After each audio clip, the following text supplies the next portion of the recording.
Balitang Espesyal. Oga karon sa Balitang Espesyal katapag rap mga katropa naglantaw karon no. 90 anyos nga amahan sa South Korea.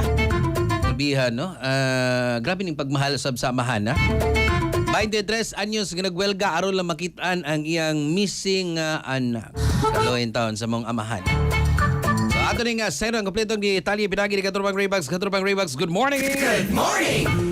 Sa kanubintaan niyos nga mahan makatropa sa usa ka babae nga nawala niya tung 2006 ang mibalik sa iyang one-month protest na nawagan sa mga otoridad nga usbon ug usisahon pag-usab ang kaso sa pagkawa siyang anak. Si Lee Dong-si nagprotesta sa kadalanan sa Jeonju North Jeolla Province na nawagan sa presidente nga imando ang bag-ong investigasyon sa giingong sayop ug kulang nga police investigation sa pagkawa sa iyang anak nga si Lee Yeon-hee nga 28 anyos pa kaniya. Si Lee Yeon-hee nawala niya atong Hunyo 6, 2006 human mitambong sa usa ka gathering sa ihang universidad o mipauli siyang apartment alas 2:30 kadlawon. Apan wala na gid siya makita human niini. Sa investigasyon mga katropa nakit-an nga gigamit pa ang iyang computer human sa iyang pagpauli nga nag-search og sexual harassment og 112 emergency hotline sa South Korea. Apan nagpadayon ang mga pangutana tungod kay mubo ra kaayo ang paggamit sa internet bisan pa og dugay pa nakaon ang computer. Gituhuan usab sa pulisya nga posible siyang nakapauli sa iyang apartment apan wala gihapon klaro ang nahitabo kaniya. Dugang pa giingon nga nahanaw ang iyang mobile phone ug adunay mga kahimtang nga nagkapalisod sa pagkolekta og ebidensya. Sunod sa mga katuigan padayon ng protesta sa iyang amahan ug paningkamot nga mabuksan pag-usab ang kaso nga giisip karon nga usa ka pinakailado nga cold case sa South Korea. Kanon sa siyang amahan. Anyways, sa atong mga katropang kalalakinan para kondisyon gyud ka permi ibabaw sa kama pag-turbo mga ikala labi naghapo kay kakapoy imong trabaho sa adlawan o niya manguhit pagin si Mrs. Magabi. Turbo, safe ni makatropa tungod kay aprobado sa FDA nga dunay maka og klavuwas ka gama sa Yes to Health. 30 minutos sa pa inyong labing-labing pag turbo na. Kaysa turbo, wagas ang lakas. Alang sa nagkayusag Pilipino para sa Pilipinas, ako inyong katropang Raybags alang sa Balitang Espesyal. Kasikas Express Balita. Cellphone Plus Gold. Mapalit sa mga butika sa inyong lugar.